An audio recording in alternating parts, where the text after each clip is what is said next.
अल्हम्दुलिल्लाह नहमदुहु व नस्तईनुहु व नस्तगफिरुहु व नु'मिनु बिही व नतवक्कलु अलैहि व नऊज़ु बिल्लाहि मिन शुरूरि अनफुसिना व मिन सय्यिआति अअमालिना मन यहदिहिल्लाहु फला मुदिल्ल लहु व मन युद्लिलहु फला हादिय लहु व अशहदु अन ला इलाहा इल्लल्लाहु वहदहु ला शरीका लहु व अशहदु अन्न सय्यिदना व नबिय्यना व मौलाना मुहम्मदन अब्दुहु व रसूलुहु अरसलहुल्लाहु तआला इला काफ़्फ़तिल लिन्नासि बशीरन व नज़ीरा व दाइयन इलल्लाहि बिइज़निहि व सिराजन मुनीरा सल्लल्लाहु तआला अलैहि व अला आलिहि व अस्हाबिहि व अज़वाजिहि व ज़ुर्रिय्यतिहि व अहलि बैतिहि व ताअतिहि अजमईन अम्मा बाद फ़क़द क़ाल अल्लाहु तबारक व तआला फ़िल क़ुरआनिल मजीद वल फ़ुरक़ानिल हमीद अऊज़ु बिल्लाहि मिनश शैतानिर रजीम बिस्मिल्लाहिर रहमानिर रहीम लक़द जाअकुम रसूलुम मिन अनफुसिकुम अज़ीज़ुन अलैहि मा अनित्तुम हरीसुन अलैकुम बिल मुमिनीना रऊफ़ुर रहीम सदक़ल्लाहु मौलानल अज़ीम इन्नल्लाह व मलाइकतहु युसल्लूना अलन नबी या अय्युहल्लज़ीना आमनू सल्लु अलैहि व सल्लिमू तस्लीमा अल्लाहुम्मा सल्लि अला मुहम्मद व अला आलि मुहम्मद कमा सल्लैता अला इब्राहीम व अला आलि इब्राहीम इन्नका हमीदुम मजीद। बुजुर्गान मुहतरम, अल्लाह तबारक व तआला का ये बड़ा करम और एहसान और फजल है कि उस करीम ज़ात ने मुझे और आपको दीन का हम फरीदा नमाज जुमा अदा करने के लिए यहाँ जमा फरमाया। हम दुआ करते हैं कि अल्लाह तबारक व तआला हमारी इस नमाज जुमा को और हाज़री को अपनी बारगाह में कबूल और मंजूर फरमा कर उसे हम सब के लिए दुनिया और आखिरत में नजात और हिदायत का ज़रिया बना दे, आमीन। मक्कतुल मुकर्रमा के एक रईस और एक मुतवल्ली और एक लीडर हज़रत अब्दुल मुत्तलिब रज़ी अल्लाहु अन्हु ने ये मन्नत मानी थी कि अल्लाह, मैं अपने बेटों के अंदर से एक बेटा तेरी राह में कुर्बान करूँगा। जब हज़रत अब्दुल मुत्तलिब के बेटे जवान हो गए तो हज़रत अब्दुल मुत्तलिब ने बेटों को बुलाया और कहा कि मैंने खाना काबा के रब की मन्नत मानी है, लिहाजा कौन तैयार है? तो 10 के 10 बेटे तैयार हो गए कि आप हमें अल्लाह के रास्ते में कुर्बान कर दो और आपकी मन्नत पूरी कर लो। हज़रत अब्दुल मुत्तलिब ने कहा कि नहीं, मैं पूरा डालूंगा, मैं चिट्ठियाँ डालूंगा, कागज़ात के ऊपर सबका नाम लिखूंगा, पूरा जिसका नाम का निकलेगा उसे ज़बह किया जाएगा। पूरा डाला तो हज़रत अब्दुल मुत्तलिब के एक बेटे का नाम निकला।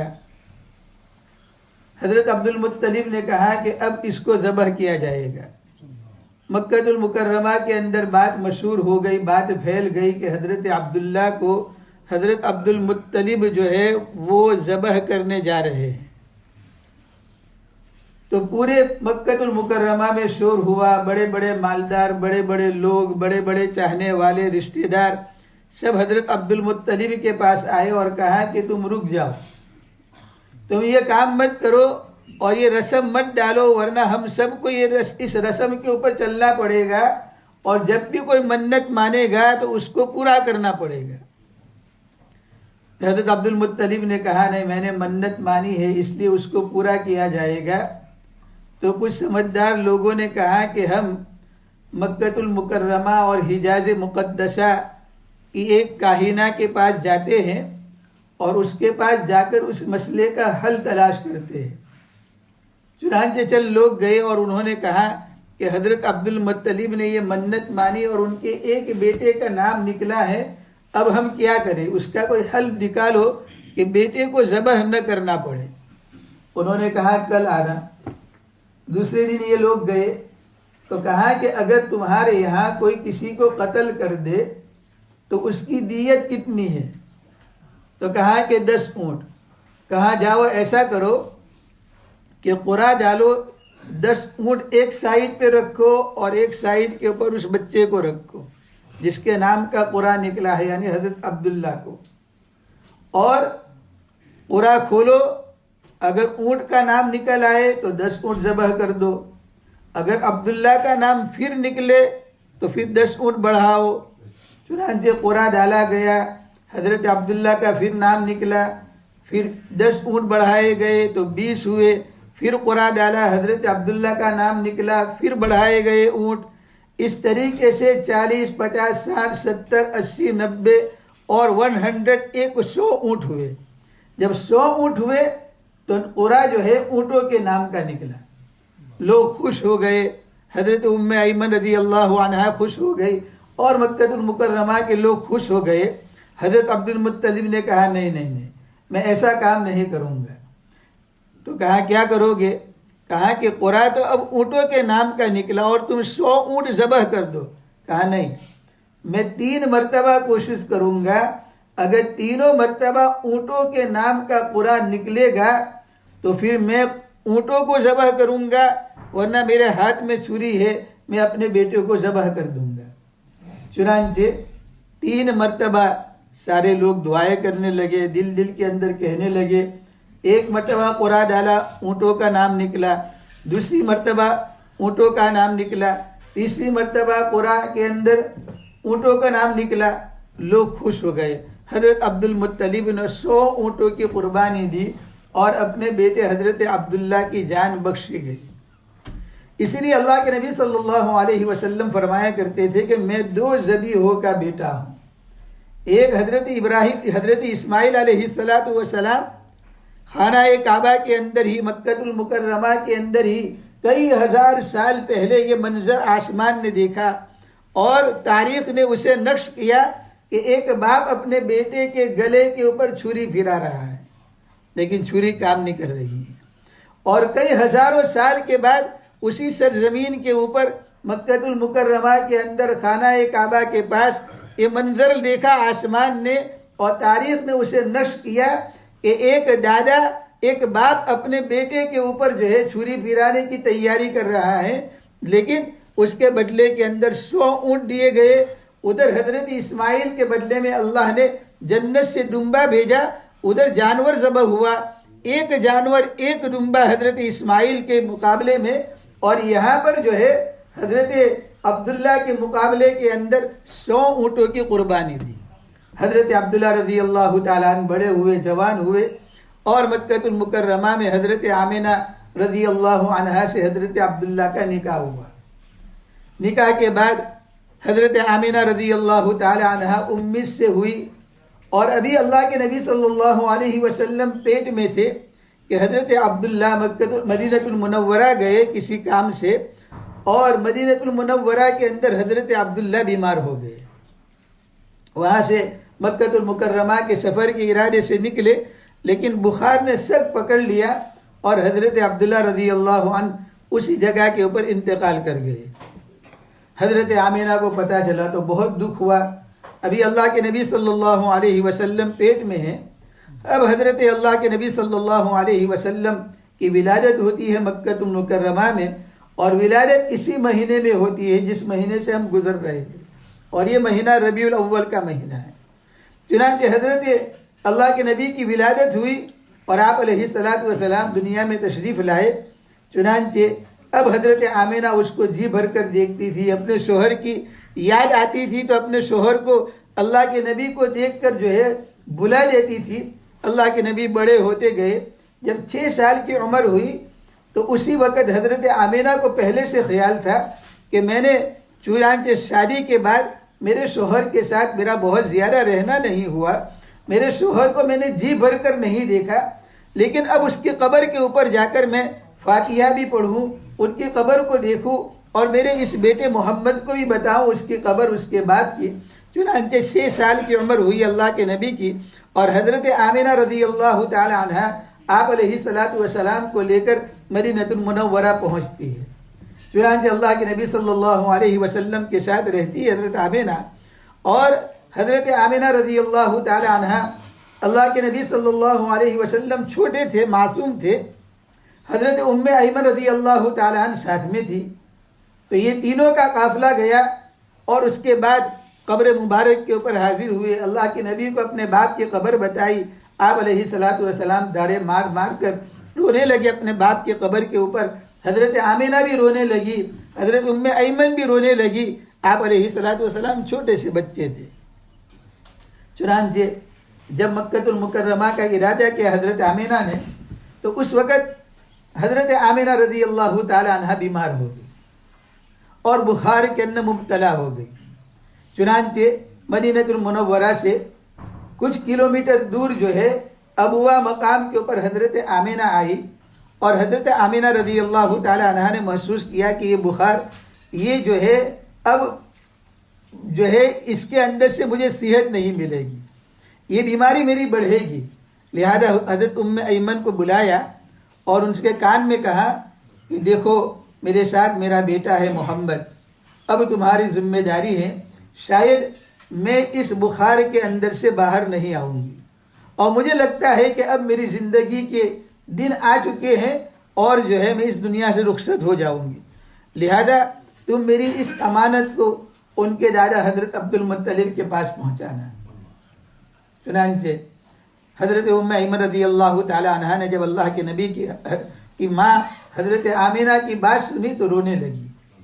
अल्लाह के नबी सल्लल्लाहु अलैहि वसल्लम छोटे बच्चे थे, खेल रहे थे, कोई नहीं था उस बयाबान के अंदर। चुनांचे जब हज़रत उम्मे ऐमन रज़ी अल्लाह ताला अन्हा को हज़रत आमिना ने खामोश किया, फिर हज़रत आमिना ने अपने बेटे को बुलाया, सर के ऊपर हाथ रखा, बोसा दिया पेशानी के अंदर, रुखसार पर बोसा दिया, अपने सीने से लगाया, और फिर उसके बाद आप अलैहिस्सलातु वस्सलाम के कान में कहा, ऐ बेटा, दुनिया के अंदर किसी को बका नहीं है, बस बका सिर्फ एक ज़ात को है, जो ज़ात मुझे और आपको नज़र नहीं आती है। उस ज़ात के अलावा किसी को बका नहीं है। ऐ मेरे बेटे, मैं शायद जो है अब इस दुनिया के अंदर तुम्हारा साथ नहीं दे सकूँगी, लेकिन तुम जो है, तुम्हें हज़रत उम्मे ऐमन यहाँ से ले जाएगी और तुम्हें अपने दादा के साथ रहना है। चुनांचे रिवायतों में आता है, आप अलैहिस्सलातु वस्सलाम ने जब सुना तो दाढ़े मार मार कर रोने लगे और अपनी माँ से चिमट गए और कहने लगे कि अम्मी, मेरे तो अब्बू भी नहीं है, और इस बयाबान जंगल में तो हज़रत उम्मे ऐमन के अलावा कोई नहीं है, मैंने तो अपने बाप को भी नहीं देखा और तुम मुझे छोड़कर जा रही हो। हज़रत आमिना ने कहा, बेटा मैं तुम्हें छोड़कर जा रही हूँ, लेकिन बेटा तुम्हारा तज़किरा, और मैं एक ऐसे मुबारक बेटे को दुनिया में छोड़कर जा रही हूँ कि उसके तज़किरे के साथ उसकी माँ का तज़किरा होगा और अल्लाह मेरे इस नाम को क़यामत तक रोशन रखेगा। चुनांचे हज़रत आमिना ने आप अलैहिस्सलातु वस्सलाम के पेशानी को बोसा दिया और चंद मिनट के बाद इस दुनिया से रुखसत होकर हमेशा हमेशा रहने वाली दुनिया की तरफ हज़रत आमिना कुछ कर गई। चुनांचे हज़रत उम्मे ऐमन और अल्लाह के नबी सल्लल्लाहु अलैहि वसल्लम ने हज़रत आमिना रज़ी अल्लाह ताला अन्हा को वहाँ पर दफन किया और हज़रत उम्मे ऐमन रज़ी अल्लाह ताला अन्हा के साथ आप अलैहिस्सलातु वस्सलाम मक्कतुल मुकर्रमा की तरफ रवाना हुए। रिवायतों में आता है, आप अलैहिस्सलातु वस्सलाम रोने लगे, काफ़ी रो रहे थे। हज़रत उम्मे ऐमन रज़ी अल्लाह ताला अन्हा आप अलैहिस्सलातु वस्सलाम को जो है कभी सीने से लगाती, कभी उनका सर चूमती, कभी उनको दिलासा देती, कभी उनके सर पर हाथ रखती, और हज़रत उम्मे ऐमन समझ रही थी कि आप अलैहिस्सलातु वस्सलाम को मैं किस तरह मक्का पहुँचाऊँगी, मक्का के लोगों को क्या जवाब दूंगा, उनके दादा को क्या जवाब दूंगी। चुनांचे जैसे वैसे हज़रत उम्मे ऐमन आप अलैहिस्सलातु वस्सलाम को लेकर मक्कतुल मुकर्रमा पहुँचती है। हज़रत अब्दुल मुत्तलिब को पता चल गया कि मेरी बहू और मेरे पोते की माँ, उसका इंतकाल हो गया और उम्मे ऐमन अकेली जो है मेरे पोते को लेकर आ रही हैं। चुनांचे कई लोगों के साथ वो उनके इस्तकबाल के अंदर हज़रत अब्दुल मुत्तलिब बाहर निकले। आप अलैहिस्सलातु वस्सलाम हज़रत उम्मे ऐमन उनको कंधे के ऊपर बिठाकर मक्कतुल मुकर्रमा में दाखिल हुई और हज़रत अब्दुल मुत्तलिब ने अपने बेटे को जो है चिमट गए और रोए और अपने उनके सर पे हाथ रखा और कहा कि ये मेरा यतीम पोता आ गया। चुनांचे हज़रत अल्लाह के नबी सल्लल्लाहु अलैहि वसल्लम हज़रत अब्दुल मुत्तलिब की परवरिश में आए, 2 साल तक रहे, बड़ी मोहब्बत करते थे, बड़ा प्यार करते थे, अपने बेटे से ज़्यादा चाहते थे अल्लाह के नबी को। चुनांचे रिवायतों में आता है कि अब्दुल मुत्तलिब मुतवल्ली थे खाना काबा के और उसके ज़िम्मेदार थे और मक्कतुल मुकर्रमा के लीडर थे, लिहाजा उनके लिए जो है खाना काबा के साथ में एक मसनद बिछाया जाता था। अल्लाह जो है हज़रत अब्दुल मुत्तलिब वहाँ बैठते थे और किसी की हिम्मत नहीं होती थी कि उस मसनद के ऊपर बैठे, किसी को इजाज़त नहीं थी, लेकिन आप अलैहिस्सलातु वस्सलाम छोटे थे, खेलते हुए आते थे, बैठ जाते थे, लोग उठाते थे, हज़रत अब्दुल मुत्तलिब कहते थे उसको रहने दो, इसलिए कि मेरा पोता है, बड़ी शान वाला है, मुझे उससे बहुत मोहब्बत है, ये यतीम बच्चा है और ये मेरा कलेजे का टुकड़ा है, लिहाजा उसको रहने दो। चुनांचे हज़रत अब्दुल मुत्तलिब रज़ी अल्लाह तआला अन्हु अल्लाह के नबी का ख्याल रखते थे। 8 साल की उम्र हुई, 6 साल से 2 साल हज़रत अब्दुल मुत्तलिब के पास रहे और हज़रत अब्दुल मुत्तलिब बीमार हुए। चुनांचे उनको भी एहसास हुआ कि अब जो है इस दुनिया के अंदर मेरे दिन ज़्यादा नहीं है। चुनांचे उन्होंने अपने बेटे को बुलाया और हज़रत अबू तालिब को बुलाया और कहा कि देखो अब जो है मेरी ज़िंदगी के अय्याम ज़्यादा नहीं हैं, लेकिन मैं इस अमानत को तुम्हारे हवाले करता हूँ। चुनांचे आप अलैहिस्सलातु वस्सलाम 8 साल की उम्र में अपने दादा के इंतकाल के बाद, और उस वक़्त भी अल्लाह के नबी बहुत रोए, उस वक़्त भी बहुत दुख हुआ कि मेरे दादा जो मेरे साथ थे, ना मेरा बाप है ना मेरी माँ है, एक दादा जो मेरी परवरिश करने वाले थे, मुझसे मोहब्बत करने वाले थे, वो भी चले गए। चुनांचे आप अलैहिस्सलातु वस्सलाम हज़रत अबू तालिब की परवरिश में आए और हज़रत अबू तालिब रज़ी अल्लाह तआला अन्हु ने भी बड़ी जो है हज़रत अबू तालिब ने भी जो है बड़ी मोहब्बत के साथ अल्लाह के नबी की परवरिश की, बड़ी मोहब्बत के साथ रखा। चुनांचे उम्र बड़ी होती गई, 25 साल की उम्र हुई। आप अलैहिस्सलातु वस्सलाम एक सफ़र के अंदर जो है तशरीफ़ ले गए और जब पहुँचे रास्ते में मुल्क शाम जाते हुए तो एक पादरी ने देख लिया कि आप अलैहिस्सलातु वस्सलाम इस काफ़िले में आए हैं और अबू तालिब के साथ आए हैं, तो देख रहे हैं कि एक बादल है जो अल्लाह के नबी जहाँ जाते हैं उसके साथ जो है साया करता है, और देख रहे हैं कि सारे दरख्त जो है वो अल्लाह के नबी सल्लल्लाहु अलैहि वसल्लम के सामने सजदे में है। चुनांचे उसने देख लिया और वो आया और उसने पूछा कि ये कौन है? कहा ये जो है अबू तालिब का भतीजा है। चुनांचे उसने कहा कि तुम उससे आगे मत ले जाओ, यहाँ से उन्हें मक्कतुल मुकर्रमा भेज दो, इसलिए कि जब वहाँ पहुँचेंगे तो बहुत सारे उनके दुश्मन होंगे और उनकी जान का खतरा है। खैर आप अलैहिस्सलातु वस्सलाम को जो है वापस भेज दिया हज़रत अबू तालिब ने, और छोटे थे आप अलैहिस्सलातु वस्सलाम, उम्र बढ़ती गई। जब 25 साल के हुए हज़रत अबू तालिब ने खुद ये इजहार किया कि मोहम्मद अब तुम्हारी उम्र ऐसी हुई कि तुम्हें निकाह करना चाहिए। चुनांचे हज़रत खदीजा रज़ी अल्लाह तआला अन्हा जो एक शरीफ घराने की औरत थी और बड़ी मालदार भी थी और बड़ी पाकबाज भी थी, बेवा थी, खुद हज़रत खदीजा रज़ी अल्लाह अन्हा ने आप अलैहिस्सलातु वस्सलाम को पैगाम दिया और 25 साल की उम्र में हज़रत खदीजा रज़ी अल्लाह तआला अन्हा का निकाह हुआ। मुझे ये बताना है कि रबीउल अव्वल का महीना है, आप अलैहिस्सलातु वस्सलाम की पैदाइश और आमद का महीना है। हम सब कहते हैं हमें अल्लाह और उसके रसूल से मोहब्बत है, लेकिन मोहब्बत हमारी सच्ची होनी चाहिए, और मोहब्बत का तकाज़ा ये है कि हम अल्लाह के नबी की सुन्नतों पर अमल करें और हम अल्लाह के नबी की सुन्नतों का फॉलो करें। मेरी और आपकी हालत ये है कि हमारे फ़राइज़ का ठिकाना नहीं है, तो सुन्नतें तो बहुत दूर की बात है। मेरी और आपकी हालत ये है कि हम अल्लाह और उसके रसूल से मोहब्बत करते बजाय उसके, मेरी और आपकी हालत ये हो गई कि आज हम अल्लाह के नबी से अदावत करते हैं, दुश्मनी करते हैं, और दुश्मनी हम ज़बान से नहीं करते लेकिन अपने अमाल से करते हैं। लिहाजा इस रबीउल अव्वल के महीने में मुझे और आपको यह अहद करना है कि हम अल्लाह के नबी की सुन्नतों पर भी अमल करेंगे, अल्लाह के नबी के दिल को भी खुश करेंगे और अल्लाह के नबी सल्लल्लाहु अलैहि वसल्लम के तरीक़े को अपना कर अल्लाह को भी खुश करेंगे और हम अल्लाह के नबी की सिफारिश के मुस्तहिक बनेंगे। अल्लाह मुझे भी तौफीक अता फरमाए, आप सबको भी तौफीक अता फरमाए। आमीन। व आखिरु दावाना अनिल हम्दुलिल्लाहि रब्बिल आलमीन।